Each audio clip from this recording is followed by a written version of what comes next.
מתכוננים, הולכים את הבוקר באווירה נהדרת וחגיגית, לקראת פורים, אתם מוזמנים לשבת. טוב, אז שאלה לי עליכם תלמידים, על מה הייתם רוצים ללמוד היום?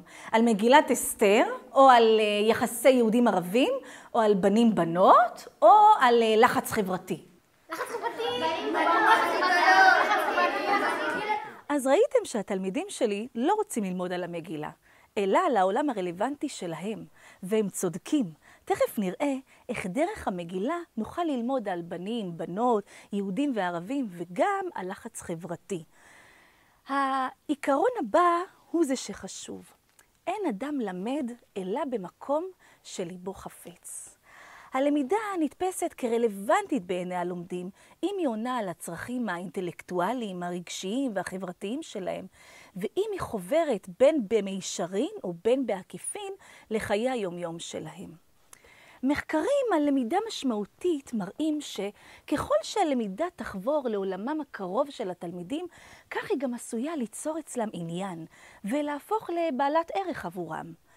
למידה רלוונטית זכתה במחקר החינוכי לכינוי למידה אותנטית. למה? כי היא צומחת מתוך עולמו הקרוב של הלומד. לא ידעתי שדרך המגילה אפשר ללמוד על יחסי בנים בנות. אז אילו תכנים נוכל לחלץ מתוך 10 פרקים של המגילה כדי ליצור בכיתה למידה אותנטית? הנה לנו 3 רעיונות. את סיפור המגילה נוכל לספר למשל דרך עדשה מגדרית. אחשוורוש רצה לחפצן את ושתי, והיא אמרה לו לא בבית הזה. אפשר לומר שוושתי הייתה הפמיניסטית הראשונה. המושג הזה, פמיניזם, נוצק רק בעידן שלנו, אבל ההתנהגות שלה הייתה התנהגות פמיניסטית, ולכן אולי כדאי לומר חשובה יותר ההתנהגות מאשר איזה כותרת אנחנו ניתן לה. סיפורה של ושתי המלכה למשל, יכול להישאל אל מול השאלה מה עשתה ושתי אל מול הבקשה של מלך שהשפיל אותה. נתקרב לעולמם של תלמידים, ובעקבות ושתי נוכל לשאול אותם האם הם מזהים כיום יחס לא הוגן כלפי נשים, ואיך הם היו נוהגים במקומה של ושתי.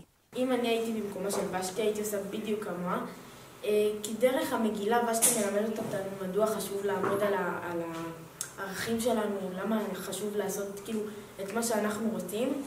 אני חושבת שגם היום יש יחס ירוד כלפי בנות, כי הרבה אנשים חושבים שכאילו בנות צריכות להיות בבית ובנים יותר בעבודה. הן חושבות שהן לא יכולות לעשות דברים שגברים כן. את סיפור המגילה נוכל ללמד גם דרך עדשה חברתית. ובעקבות סרבנותו העיקשת של מרדכי להשתחוות להמן, נוכל לשאול את התלמידים בכיתה עד כמה אדם יכול להתנגד ללחץ חברתי או למוסכמות חברתיות.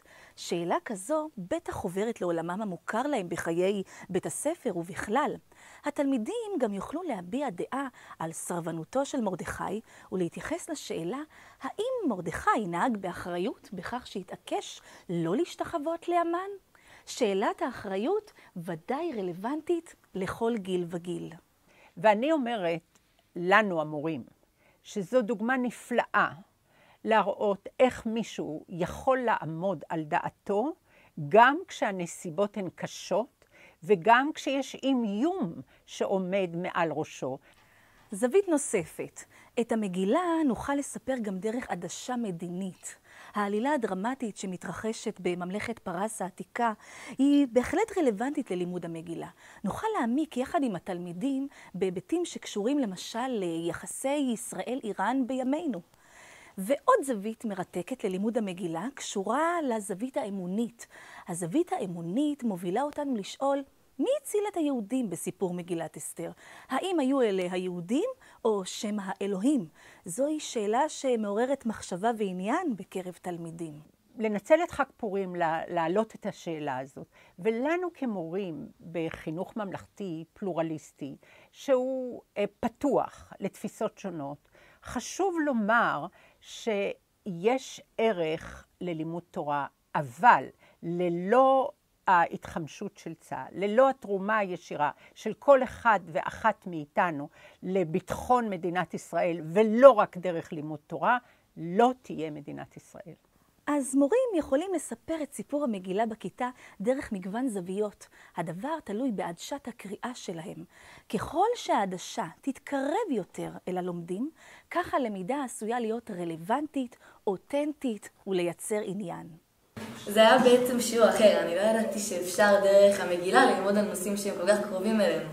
בעקבות השיחה, שתפו בפורום הלימודי איזה היבט של המגילה יצר אצלכם עניין מיוחד כמורים.